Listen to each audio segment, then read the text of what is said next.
natural affinity with this kind of music and this kind of playing, which not everybody does.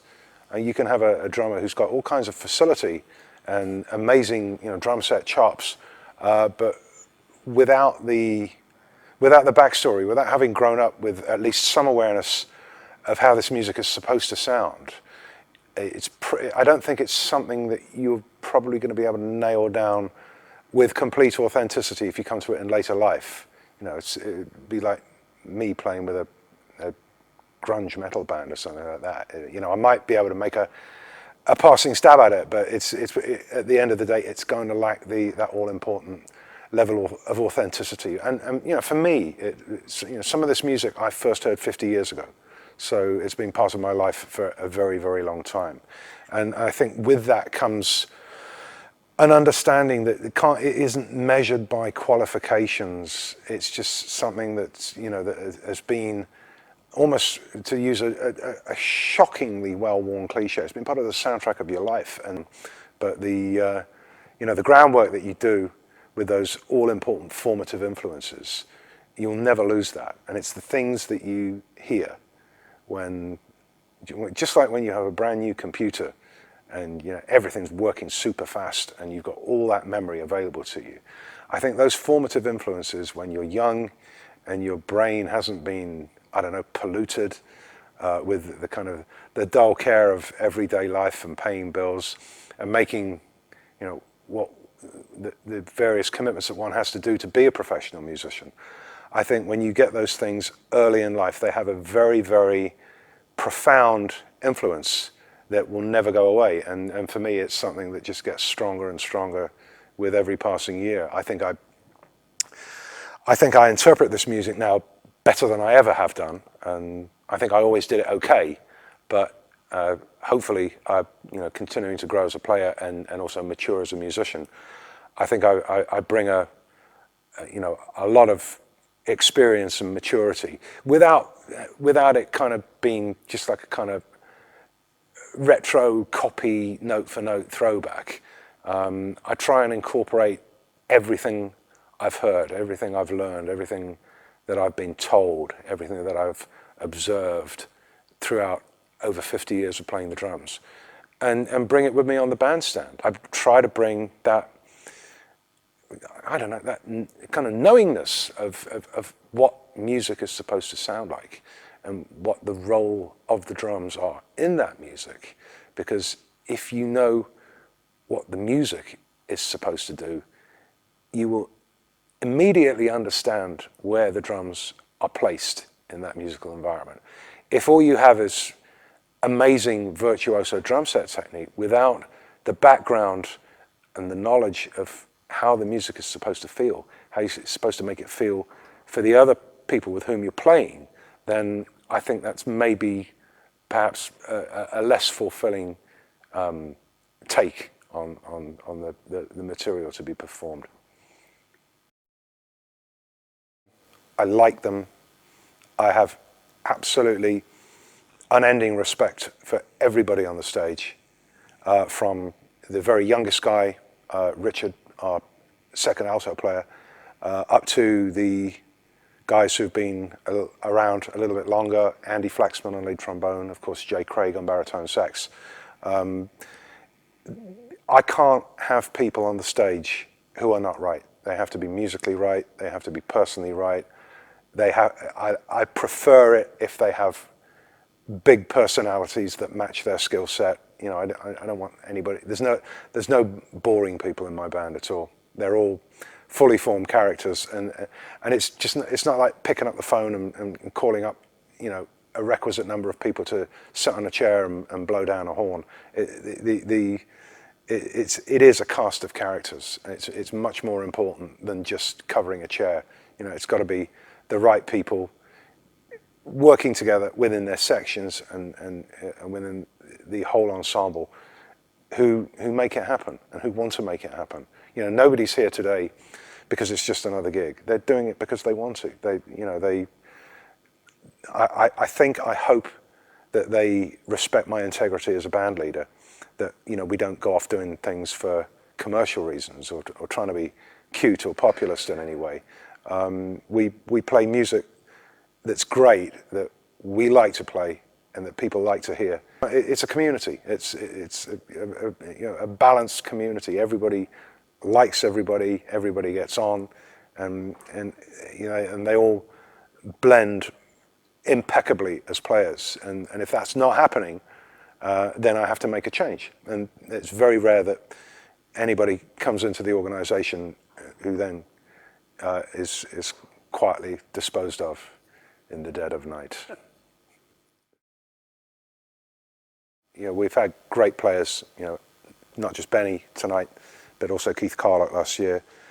But to have Steve on the stage with us here 2 years ago was just, I learned more in being around that guy for 48 hours than any other single playing experience of my entire career, I think. It's an absolute highlight. Part of the reason being that it gives me an opportunity to present my band to a large and appreciative audience who are here for the right reasons. I look forward to playing with this band. I look forward to playing with my 7-piece band. I look forward to playing with my quartet. I look forward to playing music, period.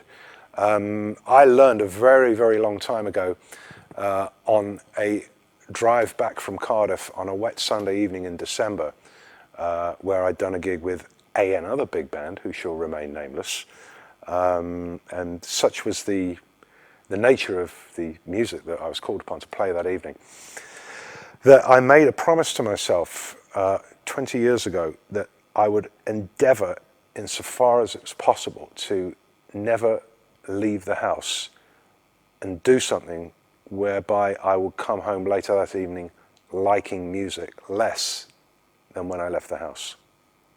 And my strike rate is pretty high. I can't remember the last time I did a gig that I got nothing from. And, there's a percentage of luck, there's a percentage of judgment. But if you're going to make the commitment and give your life to this, you might as well do something you enjoy. Because it would completely stifle my creative urges and my unending fascination with what is possible to do on the instrument. The things that I can do, the things that other people can do.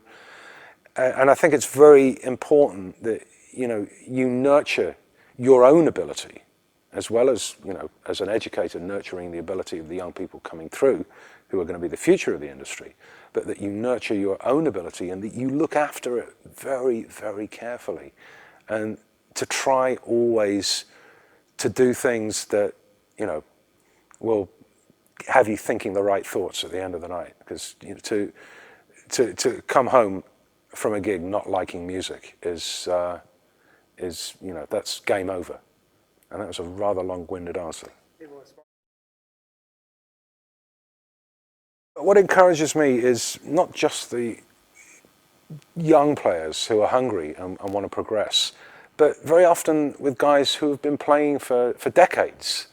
And there's a particular type of student that comes to me. It's very often drummers who play in big bands of one sort or another, maybe just for fun or maybe semi-professionally, and they enjoy it and they love the repertoire, but they feel that they'd like to get more from their playing. And very often with a few simple modifications, all of which are, they're not, there's nothing kind of mystical or magical about any of this, but just a few simple common sense modifications, you can turn around decades of bad habits.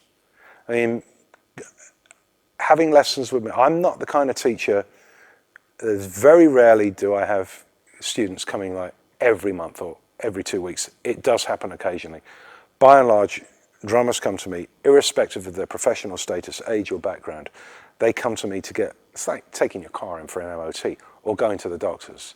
And in fact, the healthcare analogy, I think, is quite apposite, because you come and have a drum lesson with me and you get better and you don't have to come back.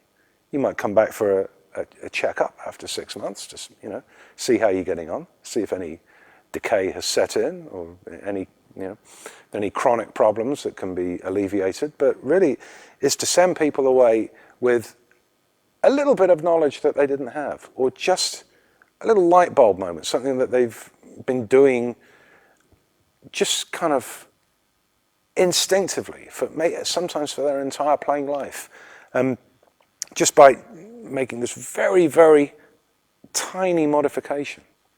And a good analogy, particularly because this is Ian Palmer's show, a good analogy is if, we all know that Ian flies for a very well-known airline. A good analogy is if you leave Heathrow and you alter your course by 3 degrees and stay in the air for 12 hours, you're going to end up somewhere completely different. And sometimes with the teaching, it's just a very small case of taking somebody's playing compass, and saying, okay, we're just going to steer that 3 degrees west and seeing where you end up. Because, it's one thing to travel, it's another thing to travel with a purpose and with an awareness of your destination.